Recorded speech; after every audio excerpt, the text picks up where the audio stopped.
บล็อกแก้วพี่น้องเลย14เกตเนาะนี่แหละสั่งมาฮะกะเพิ่นเอามาส่งที่นี่เนาะ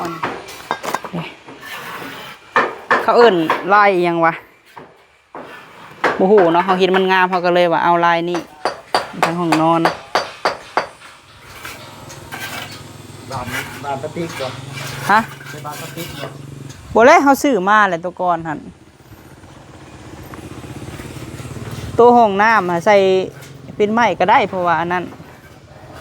คนละโซนเนาะพี่น้องมันเป็นไม้แดงอยู่คือสิบ่ผุพังง่ายดอกเพราะว่ามันอยู่คนละโซนนี่เพิ่นตั้งแล้วพี่น้องเอ้ยตั้งวงกบเลย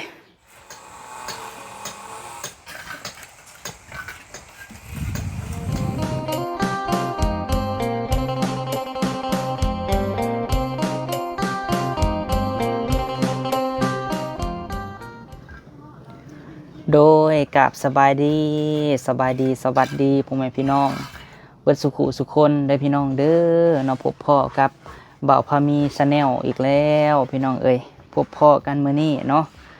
นั่ง YouTube น้อยพี่น้องเอ้ยออกมาแต่ถ่ายคลิปข้างนอกก็มาเบิ่งสร้างเฮานำพี่น้องเอ้ยออกจากเฮือนเจ้าของก็ไปเฮือนแม่บิ้งออกจากเฮือนแม่บิ้งก็พุ่นแหละพี่น้องเอ้ยไปหาถ่ายคลิปข้างนอกพุ่นพี่น้องเอ้ย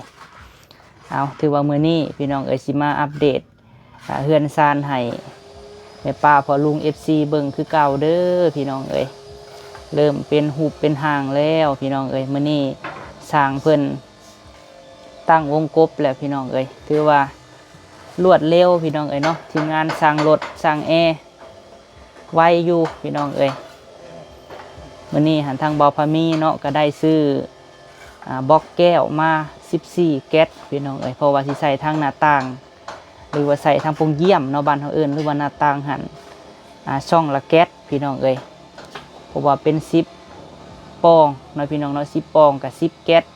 แล้วก็ซื้อมาใส่ห้องน้ำหัน4แก๊สรวมเบิดพอดีเป็น14แก๊สพี่น้องเอ้ยแล้วก็ซื้อปูนแน่10สอบเนาะจังไดบ่าวพามีก็กราบขอบคุณขอบคุณหลายๆเด้อเนาะแม่FC ทุกท่านเนาะทุกท่านทุกคนพี่น้องเอ้ยสุหม่องสุบอนที่ให้กำลังใจลูกชายผู้นี้เงินถูกกีบถูกบาทที่แม่FC เนาะหรือว่าเอื้อยอ้ายแม่ป้าพ่อลุงให้บ่าวพามีค่าน้ำมูกน้ำมัน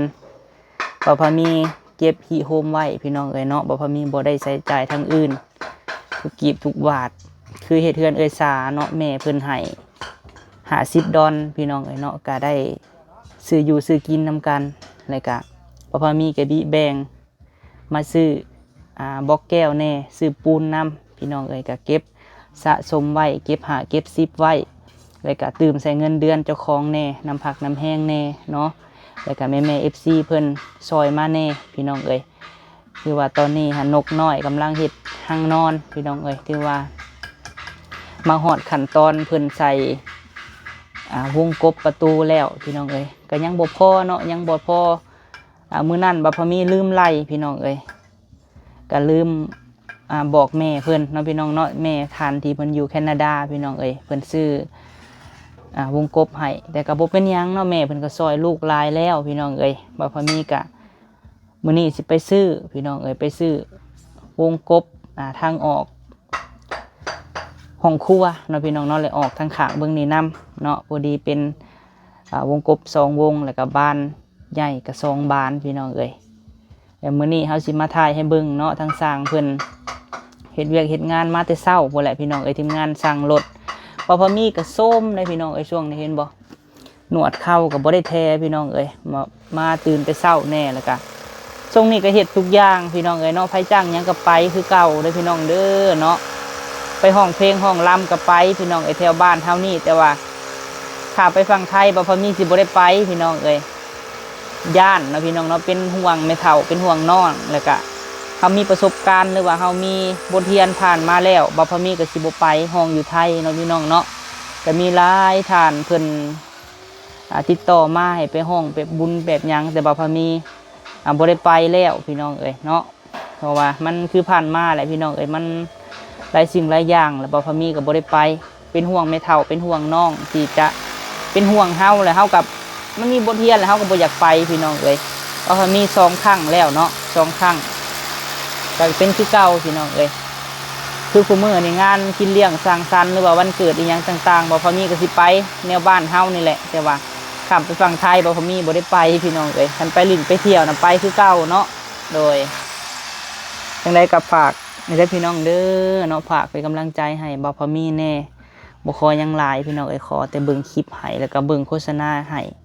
ก็ดีใจแล้วแม่ๆ FC เอ้ยเนาะรอรุ่นต่อไปว่า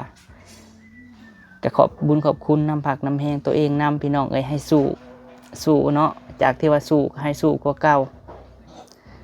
เพื่ออนาคตพี่น้องเอ้ยแล้วก็เพื่อครอบครัวเฮาเพื่ออยากเห็นให้แม่ตู้เพิ่นได้เบิ่งผลสำเร็จของหลานเนาะครั้งหนึ่งว่าสิเป็นแนวใดถึงอาจจะซ่าแต่อยากให้แม่ตู้ได้อยู่บอนที่ว่าจังใด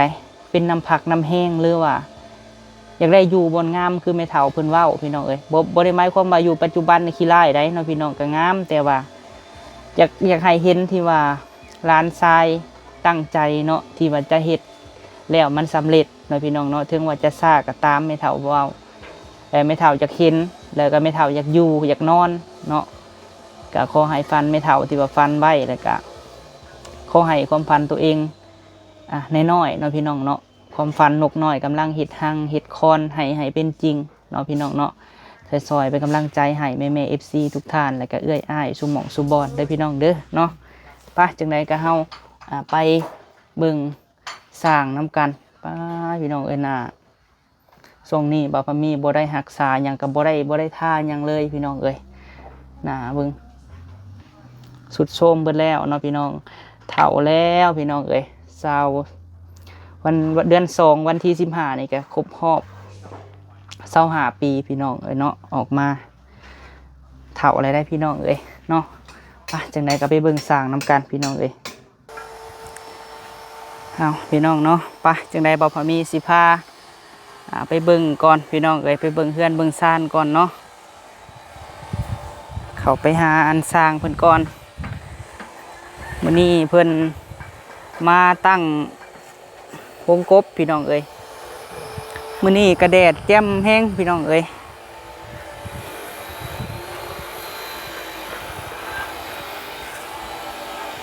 ซื้อบล็อกแก้วพี่น้องเอ้ย14 เกตเนาะนี่แหละสั่งมาฮะกะเพิ่นเอามาส่งที่นี่เนาะเบิ่งก่อนเด้อว่าเอาเป็นลายอันนั้นตัวนี้4,000 ปลายพี่น้องเอ้ยแก๊สหนึ่งนะเอาไปเลยรวมเบิดเนี่ย14 แก๊สนี่4,000 กว่าเนาะ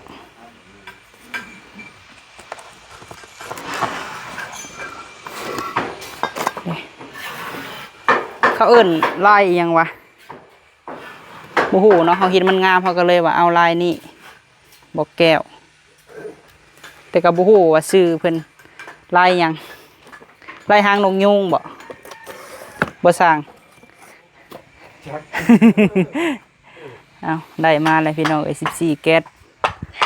แล้วก็สั่งรถเพิ่นบอกให้สั่งปูนมาอีก10 สอบเนาะผ้าคันไดหน่อย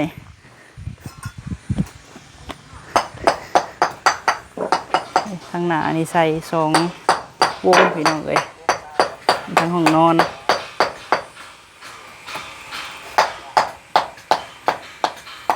ไวขนาดเราบ่ยอดเนาะให้ไปซื้ออันบ้านได้นี่เนาะกับวงกบมาตั้งอัน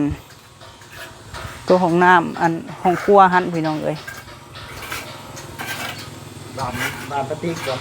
ฮะเป็นบ้านปฏิกบ่บ่เลยเขาซื้อมาแหละตัวก่อนหัน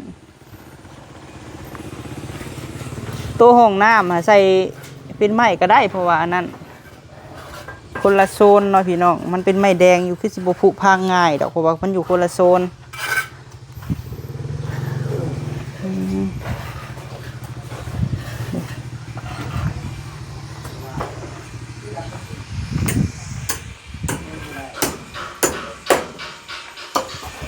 เห็ดในห่มเนาะสั่งรถเนาะ โดย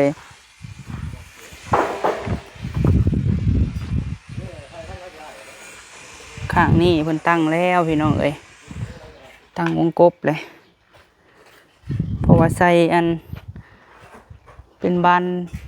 วงเดียวเนาะ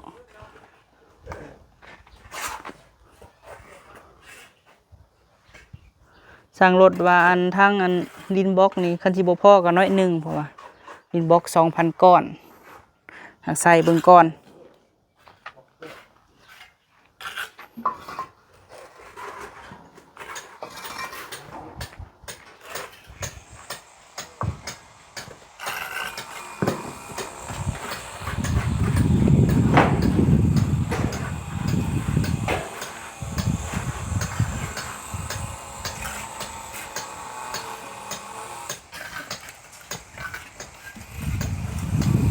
หักบ้านเนี่ยผู้เล่นเนาะอ้ายเนาะทาสีแล้วบ่ได้จังใส่เนาะโอ้ขั้นตอนสุดท้ายยังมันสิมีเวลาคัดอยู่ดอกพี่น้องเอ้ย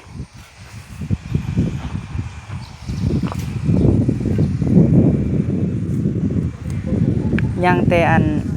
วงกบกับบานประตูขึ้นนี่ขึ้นอันทางครัวนี่พี่น้องเอ้ย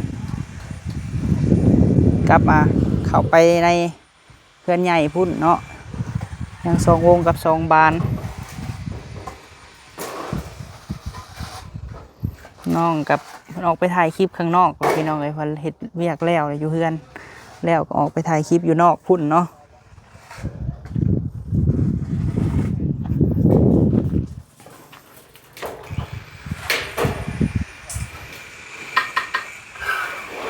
นี่เพิ่นก็ยังสิเทได้นี่เนาะเทคานตรงเล็กไว้เทคาน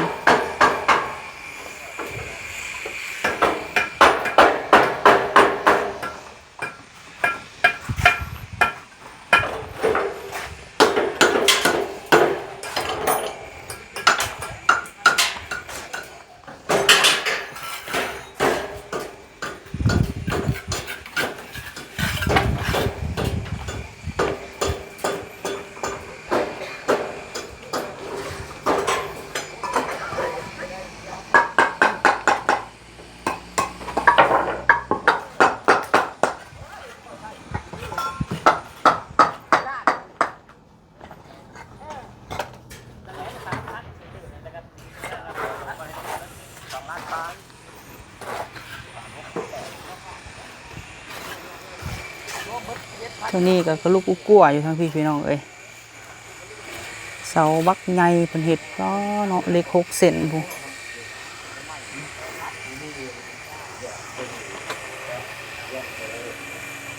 นี่เป็นด้านหน้าว่ากระสอบนี่สร้างเพิ่นก็เก็บไว้อยู่พี่น้องเอ้ยว่าเฮาสิบ่ได้ให้เพิ่นตัดครึ่งเนาะ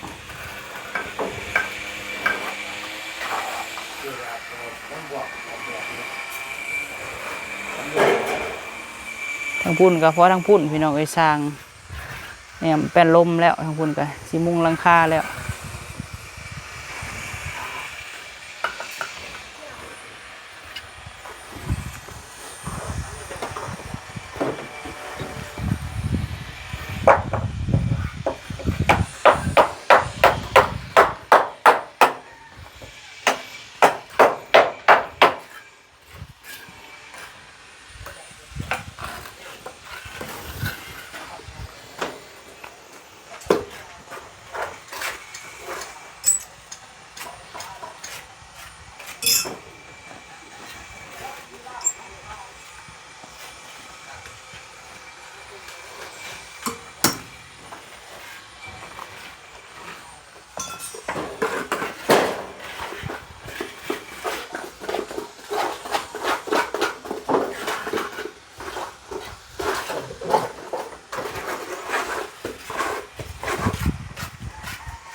ห้องหนึ่งพี่น้องพอดี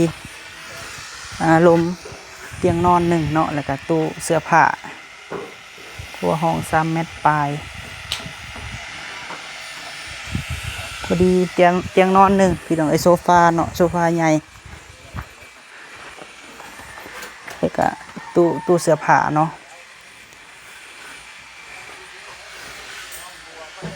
เป็นก่องามเลยพี่น้องไอสร้างนี่เนาะมึงจากก้อนอิฐเพิ่นบางพี่7 เมตรพี่น้องห้องเพิ่นป้อเนาะยอมรับว่าเพื่อนใหญ่อีหลี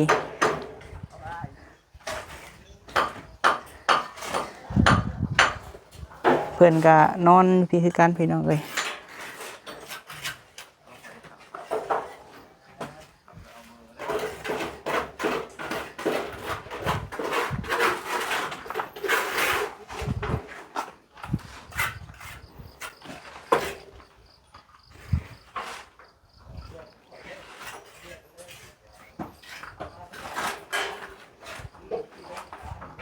จะว่าวันหน้ารัก8บ่อยรถเขาขายบานกับวงกบมันได้ แล้วเปิดไปเลยนะปิดเลยนะไปทั้งเขาทั้งหันใช้โยธาไป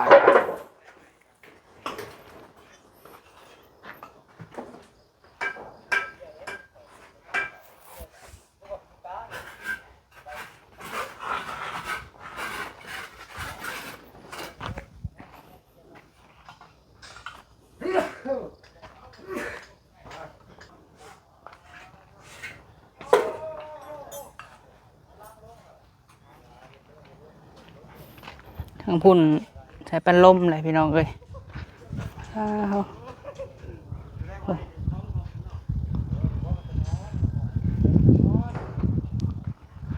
สั่งเราเพิ่นว่าเอาให้มุงมื้อนี้เลยเพิ่นว่าสีไข่ครับพี่น้องเนาะหรือว่าสีขาวเป็นลมแต่ว่าเพิ่นย้อมสีเล็กแล้วกันสนิมเนาะเป็นสีดำพี่น้องเอ้ย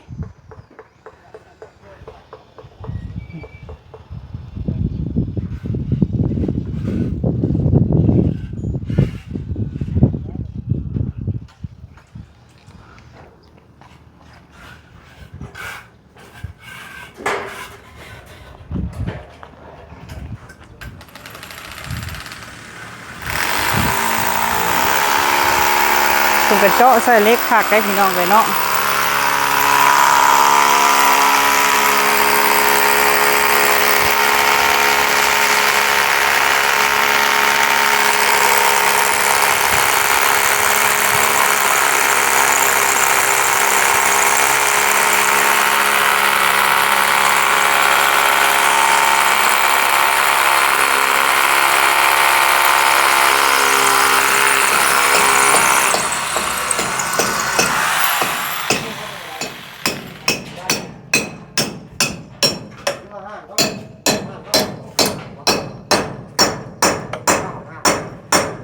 อันหักเข้ากระทงบอกเรื่องอันคนสูงกระทงทั้งหันนะเข้ากระทงบอก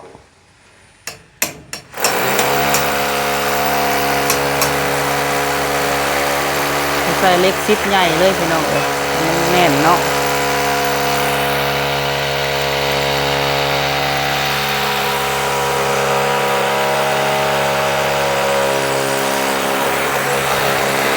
อันนี้บ้านพี่น้องบ้านใหญ่ที่เขาซื้อบ้านหน้าต่าง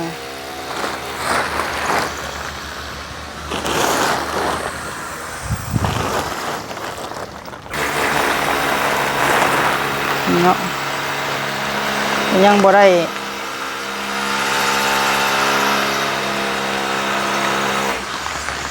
พกไว้พี่น้องเลยมี2 บานอยู่ในนี่2 โรงเรือนครบ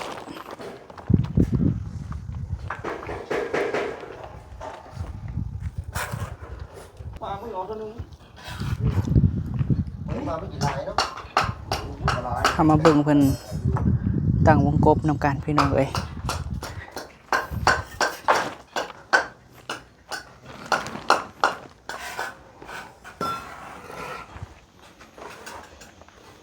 เอาเดียวออกข้าวเดียวแล้วขุดเป็นผู้หญิง3รุดมือตานะตรงนี้ตัวนี้มาทำมือตาตรงนี้ทำตีเลยตรงนี้3รุดเลย อยู่ในท้องก็ยังมีอีกบ่ จังหวะคนนี้ที่วันที่30โตรู้นะแม่ฮะเอาไปใส่ได้นะเสียดายเนาะเจ้าคันลูกค้าเรานะ มันหลายๆขนาดนั้นใครได้ทีกันบ่ที่ว่าไอ้พวกนั้นผมที่เราบ่ได้ไป จริงๆแม่ยังทำหมดซี่เสีย เขามาหลายนั่นหลายใช่อยู่เลย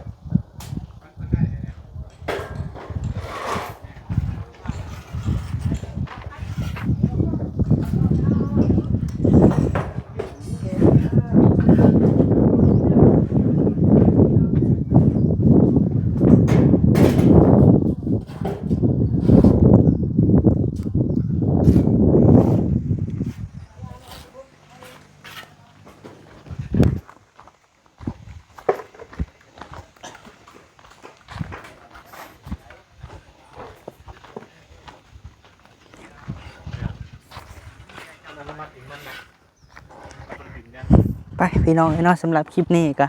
พอมีสิได้ขอจบคลิปก่อนเนาะเอาไว้พบพ่อคลิปหน้าเด้อพี่น้องเด้อเนาะขอบคุณสุมองสุบอนพี่น้องเอ้ยมาอัปเดตให้เบิ่งถ้าไปหาซื้อวงกบกับบานให้เพิ่นก่อนพี่น้องเอ้ยยังไงก็ฝากเบิ่งคลิปให้เด้อพี่น้องสำหรับคลิปนี้สิได้ขอจบคลิปเนาะไปแล้วพี่น้องเอ้ยสบายดี